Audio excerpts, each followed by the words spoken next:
पिछले कई सालों से हम कोरोना के बारे में बात करते आ रहे हैं। कोरोना कोरोना कोरोना, और इस साल भी ऐसा ही कुछ असर है। यानी कि इस साल ख़त्म होते होते और इस साल की शुरुआत यानी 2023 की शुरुआत होते होते कोरोना के बारे में फिर से एक बार चर्चा छिड़ी हुई है। जी हाँ। और आज की वीडियो में बात करने वाले हैं सुपर बग के बारे में। सुपर बग, शायद आपने पहले भी इसके बारे में नाम सुना होगा। और आज की वीडियो में बात करने वाले सुपर बग क्या है और सबसे बड़ा खतरा किस प्रकार से है सुपर बग से मनुष्यों को। जी हाँ, यहाँ तक कि मनुष्यों नहीं बल्कि जीवों को। साल भर में 1 करोड़ से ज़्यादा लोगों की जान चली जाती है सुपर बग के कारण। भले इसे इतना तवज्जो नहीं दिया जा रहा है, पर ये देखा जाए तो सभी बीमारियों का बाप है। कोरोना से अभी तक इतनी लोगों की जान शायद ही गई हो या गई हो, पर अब सुपर बग से साल भर में सिर्फ 1 करोड़ लोगों की जानें चल जाती है, सिर्फ सुपर बग के कारण। आखिर ये क्या है?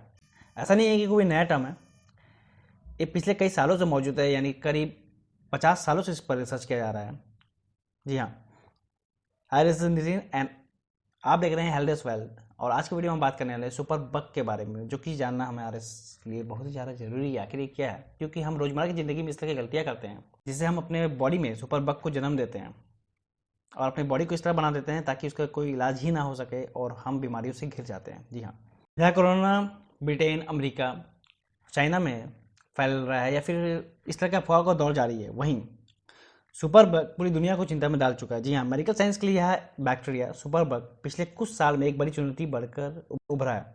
ऐसे में कोविड 19 का संक्रमण इसे और ज़्यादा खतरनाक बना रहा है, क्योंकि अगर कोविड 19 के साथ इसके वेरिएंट मिल जाए तो एक सब वेरिएंट बना देते हैं, यानी कि ये म्यूटेंट हो जाता है, जिससे और भी ज़्यादा खतरनाक हो जाता है, यानी कि कोरोना को और ज़्यादा खतरनाक बना देता है। जी हाँ, मौजूदा वक्त में सुपर बग के चलते दुनिया भर में हर साल 13 लाख लोगों की जान जा रही है। पर ऐसा स्टडी में कहा जा रहा है कि अगर सुपर बग इसी तेजी से फैलता रहा तो आगे होने वाले कुछ सालों में यह कम से कम 1 करोड़ लोगों की जान हर साल ले सकता है। जी हाँ, सुपर बग एक ऐसी प्रॉब्लम होती है या ऐसा बैक्टीरिया है जिस पर एंटीबायोटिक और एंटी फंगल दवाएं भी असर नहीं करती है।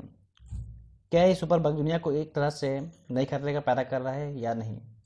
पर बात यह है कि ये हमें म्यूटेंट करता जा रहा है, यानी कि सुपर बग के कारण हमारी बॉडी इस तरह होती जा रही है कि अंदर से वो म्यूटेंट होता जा रहा है, हमारी डीएनए चेंजेस होते जा रही है, हमारी बॉडी कम इम्यूनिटी तो हो ही रही है, साथ ही साथ ये हमारी बॉडी को एक तरह से साइबोर्ग बनाने में मदद कर रहा है, यानी कि बॉडी इंसानों की प्लस मशीन। जी हाँ, एआई की बात कर रहा हूँ। खैर, कैसे, इस बारे में बात करेंगे कभी और। सुपर बग क्या है? अगर बात करें सुपर बग की तो यह बैक्टीरिया का ही एक रूप है। कुछ बैक्टीरिया ह्यूमन फ्रेंडली होते हैं, कुछ इंसान के लिए बेहद खतरनाक होते हैं। ये सुपर बग इंसान के लिए घातक है। ये बैक्टीरिया वायरस और पैरासाइट का स्ट्रेन है। जब बैक्टीरिया वायरस, फंगस या पैरासाइट्स नामक समय के साथ बदल जाते हैं और उस वक्त उन पर दवा असर करना बंद कर देती है, तो इसमें उनमें एक एंटी माइक्रोबायल रेजिस्टेंस पैदा होता है। एंटी माइक्रोबायल रेजिस्टेंस पैदा होने के बाद उस संक्रमण का इलाज काफ़ी मुश्किल हो जाता है। इसे ही हम आसान भाषा में सुपर बग कहते हैं। बग यानी कि वायरस और सुपर बग यानी कि एक बड़ा वायरस जिस पर की दवाएं, एंटीबायोटिक के सभी दवाएं विफल हो जाती है। इसका एक रीज़न और भी है। इसका मेन रीज़न ये है, पहले बता दूं कि पैरासाइट्स क्या है। पैरासाइट्स का मतलब होता है कि उन छोटी जीवों या कीटा बैक्टीरिया से जिन्हें हम आसानी से देख तो नहीं सकते हैं, पर इन्हें एक तरह से एलियन बैक्टीरिया माना जाता है, जैसे कि हमारी बॉडी में मस्से का उग जाना। तो इसके बारे में भी ये कहा जाता है कि एक प्रकार के पैरासाइट ही है, यानी कि एलियन बैक्टीरिया होते हैं जो कि धरती पे मौजूद नहीं होते हैं, बाहर से किसी भी प्रकार से आए हैं और हमारी बॉडी के अंदर ही अंडों को जन्म देते हैं। यानी कि हमारी बॉडी के अंदर ही इनके अंडे बनते जाते हैं और इनकी संख्या बढ़ती जाती है और धीरे धीरे धीरे हमारे दिल, हमारे फेफड़े, हमारे लीवर और हमारी बॉडी के बाकी पार्ट्स को ये खा जाते हैं, जिससे बॉडी अंदर से खोखला हो जाता है। भले आपको दिखाई देगा बॉडी, पर वो अंदर से मैंने खोखला रहता है। इसी प्रकार का एक होता है सुपर बग। ज़्यादातर लोगों की जाने इसी से जाती है, यानी कि आपको पता ही नहीं चलता कि आप की मौत, यानी किसी की व्यक्ति की मौत किस लिए हुई है। अचानक से व्यक्ति को लीवर की प्रॉब्लम हो जाती है या फिर फेफड़े की प्रॉब्लम हो जाती है और पता चलता है कि यार वो तो खत्म हो चुका है। इसका रीज़न है पैरासाइट्स, इसका रीज़न है सुपर बग। जी हाँ, ऐसा इसलिए भी होता है कि जब हम ज़रूरत से ज़्यादा एंटीबायोटिक इस्तेमाल कर लेते हैं तो हमारी बॉडी दवाओं को असर करना बंद कर देती है, यानी हमारी बॉडी पे दवाओं का असर बंद हो जाता है। तो हम ये भी मान सकते हैं कि सुपर बग किसी भी एंटीबायोटिक दवा का अधिक इस्तेमाल या बेवजह एंटीबायोटिक दवा इस्तेमाल करने से पैदा होते हैं। डॉक्टर की माने तो फ्लू जैसे वायरल संक्रमण होने पर एंटीबायोटिक लेने पर सुपर बग बनने के अधिक आसार रहते हैं। जी हाँ, आजकल के लोगों में आप देख सकते हैं कि हल्का सा पेट दर्द हो, सर दर्द हो या बदन दर्द हो या बुखार हो या कुछ भी हो, सभी में एंटीबायोटिक दवाई ले लेते हैं। कुछ लोग तो खास करके दवाओं लेने के शौकीन होते हैं, यानी उन्हें कुछ हो या ना हो पर दवाई ले लेते हैं। सर दर्द भी हो तो दवाई ले लेते हैं। इस तरह के व्यक्तियों में ही सुपर बग ज़रूरत से पहले जन्म लेता है और इस तरह के व्यक्तियों में ही दवाई धीरे धीरे काम करना बंद कर देती है। फिर आप चाहे कितने एंटीबायोटिक खा ले, कितने कुछ खा ले, आपकी बॉडी हल्की सी बीमारी भी अगर हो जाए तो ठीक नहीं कर पाती। बात में कहा जाए तो आपकी बॉडी की जो इम्यून सिस्टम होती है, जो नेचुरल होती है, वो ख़त्म हो जाती है। इस तरह की चीज़ें हम कोरोना में भी देख चुके हैं, यानी कि जिन लोगों को कोरोना था या नहीं था, पर हल्का सा भी सर्दी खांसी बुखार हो रहा था, डर के मारे वो दवाई ले रही थी, या फिर वो खुद को हॉस्पिटल में भर्ती कर ले रहे थे, एडमिट कर ले रहे थे, और उनको दवाएँ दी जा रही थी डॉक्टरों की तरफ से। नाम नहीं लेना चाहूँगा, लेकिन इसमें काफ़ी हद तक के सब ज़्यादातर 80-90% तो भारत में ही एटलीस्ट सिर्फ दवाओं का कारोबार हुआ है, सिर्फ पैसे के लालच में ही लोगों को भर्ती कराया गया। तो इस तरह के कंडीशन में भी अभी आप देख सकते हैं कि लोग खड़े खड़े गिर रहे हैं या बैठे बैठे मर जा रहे हैं, कभी उनको हार्ट अटैक आ जाता है, कभी ब्रेन हेमरेज हो जाता है। इसका रीज़न भी काफ़ी हद तक कोरोना की दवाइयाँ हैं या कोरोना में ली गई वैक्सीन, या फिर जो भी समझिए। खैर, इस बारे में हम बात नहीं करने वाले आज। कहने का मतलब यही है कि आप छोटी छोटी बीमारियों में दवाएं ना ले, बल्कि उन्हें प्राकृतिक तौर पे ठीक होने दें। खुद के इम्यून सिस्टम को मजबूत करें, ना कि दवाओं के बल पर। जी हाँ, कैसा फैलता है यह खतरनाक बग? सुपर बग एक से दूसरे इंसान में त्वचा के संपर्क, घाव होने, लार और यौन संबंध बनाने से भी फैलता है।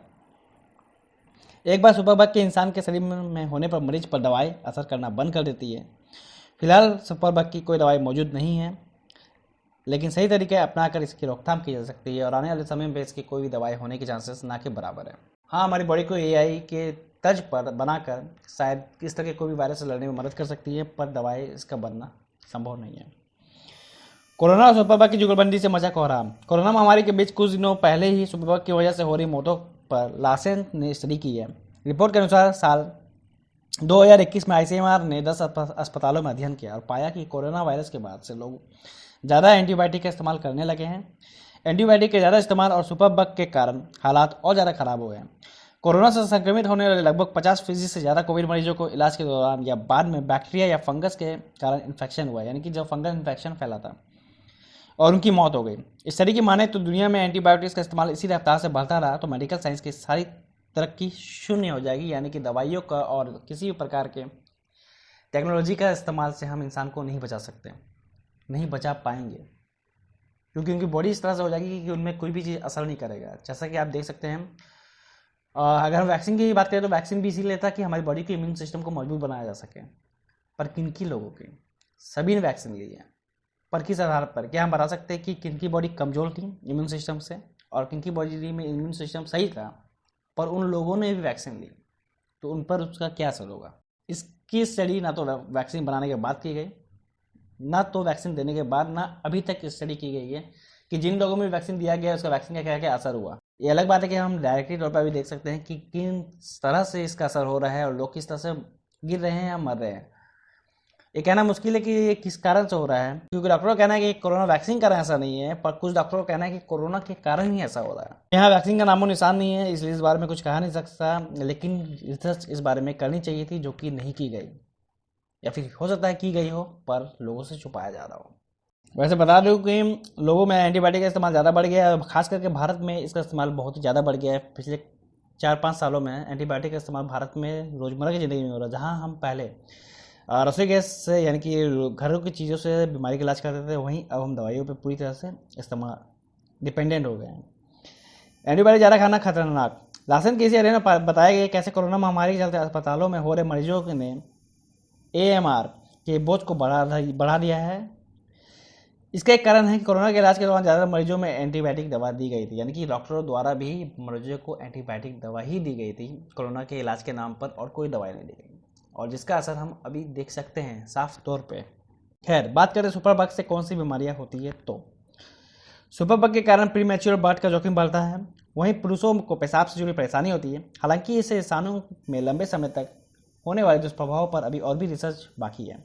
एक दूसरे छोटे बीमारी पर बात यह है कि सुपरबग के कारण हमारी बॉडी कमज़ोर हो जाती है, यानी जो उसके नेचुरल इम्यून सिस्टम होती है वो ख़त्म हो जाती है, जिससे हमारी बॉडी लड़ने के लिए, यानी बीमारी से लड़ने के लिए तैयार नहीं हो पाती है। यानी एक छोटे से बुखार होने से भी हमारी मृत्यु हो सकती है। जैसा कि हम करीब 100-150 सालों पहले जब भी पढ़ते हैं तो उस तरह में यूरोप के देशों में इस तरह की चीज़ें देखने को पहले मिली थी, जहाँ हल्की बुखार या हल्का कट से भी इंसान मर जाते थे। इसका एक रीज़न यही था, क्योंकि हमारी बॉडी उस समय तैयार नहीं थी, और अभी भी ऐसा ही हो रहा है।